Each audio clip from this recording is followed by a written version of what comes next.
Children, we have already learned the law of supply, which states that supply is directly proportional to the increase in price. कुनै पनि सामानको बजारमा जति बेसी दाम बढ्छ सप्लायरले उति नै बेसी सप्लाई गर्छ। हामीले त्यो पढिसकेको छ, तर यहाँ अब हामीले आज पढ्नुपर्छ कि what are the exceptions of the law of supply. Exceptions भने चाहिँ कतिवटा कुन केसेसमा चाहिँ ल अफ सप्लाईले काम गर्दैन, यानी कि सामानको दाम बढ्छ र पनि सप्लाई बढ्दैन। ओके, सो कतिवटा केसेसमा law of supply does not hold good या लिमिटेसन अफ सप्लाई भन्यो भनेदेखि चाहिँ ल अफ सप्लाई भने चाहिँ हामीले त्यो दुई तीनवटा केसेस लेख्नुपर्छ जहाँनिर चाहिँ सप्लाईको लले काम गर्दैन। सप्लाईको लले के भन्छ फेरि one second we repeat, supply बढ्छ कहिले, प्राइस बढ्दा। तर कतिवटा केसेसमा त्यस्तो हुँदैन, जस्तै rare articles like ancient coins होइन, उहिले पौराणिक समयको पेन्टिङ्सहरू, कोइन्सहरू होइन, स्कल्पचर्सहरू है, त्यस्तो कतिवटा कुराहरूको पुरा डिमान्ड हुन्छ, मार्केटमा पुरा प्राइस हुन्छ, बढेको हुन्छ। त प्राइस बढ्यो भन्दैमा यो आर्टिकल्सहरूको नम्बर त बढाउन सक्दैन, सप्लाई त बढाउन सक्दैन, किनभने उनीहरू त फिक्स हुन्छ, they are fixed, they cannot be produced. Okay, so in this case the law of supply does not hold good. Okay, price बढ्छ र पनि हामी यहाँ सप्लाई बढाउन सक्दैन। अर्को स्पेकुलेटर्स भनेको चाहिँ भविष्यवाणी गर्छ नि बिजनेसम्यानहरूले। प्राइस बढ्दैछ र पनि उनीहरूले यसो हेर्छ, अहिले हामीले यसलाई बेच्नु हुँदैन, सप्लाई कम्ती गर्नुपर्छ, किनभने भविष्यमा अझै बेसी यसको डिमान्ड बढेर जान्छ, दाम बढेर जान्छ, प्राइस बढेर जान्छ, त्यति बेला हामीलाई सप्लाई बढाउँदाखेरि नाफा हुन्छ भन्ने उनीहरूले सोच्छ। त्यसले गर्दाखेरि कतिवटा केसेसमा दाम बढ्छ र पनि स्पेकुलेटर्सले त्यो सप्लाई बढाउँदैन। कि कोही बेला चाहिँ यस्तो खालके यो बिजनेसम्यानहरूले यस्तो हेर्छ कि दाम मार्केटमा स्वतै घटेको हुन्छ, कम्ती दाम हुन्छ, okay the price will have फलन, बट इभन देन उनीहरूले के सोच्छ, होइन यो त बिग्रिन्छ, नासिन्छ, हाम्रो सामान खेरो जान्छ भनेर उनीहरूले सस्तो दाम हुँदा पनि भक्कु सप्लाई गरेर सकिदिइहाल्छ, स्टक क्लियरेन्स गर्छ। ओके, सो यस्तो केसेसमा पनि ल अफ सप्लाईले काम गर्दैन। अनि कतिवटामा sellers will be willing to sell more goods at lower price, हो कम्ती दाममा बेसी सप्लाई गर्छ, उल्टा भयो है।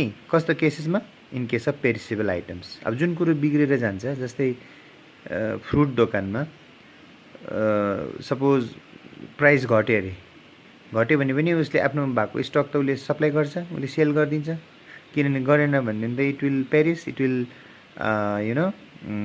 बिग्रेर जान्छ नि त, पेरिसेबल भनेको। ओके, रोटन भएर जानुसक्छ, ओके कुहिएर जानुसक्छ।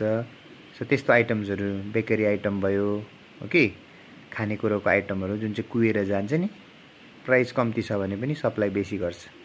ओके, सो यस्तो केसेसमा पनि law of supply does not hold good. अनि अर्को केसमा suppose the seller in case of emergency needs lot of cash, पुरा पैसा चाहिएको छ, उसलाई के इमर्जेन्सी लाग्यो, त्यति बेला के गर्छ, लोवर प्राइसेसमा पनि उसले पुरै सेल गरिदिन्छ, उसले सप्लाई पुरै गरेर उसको स्टक क्लियर गरिहाल्छ, किनभने उसलाई पैसाको खाँचो हुन्छ। Okay, so there are certain cases where the law of supply does not hold good, law of सप्लाईले काम गर्दैन।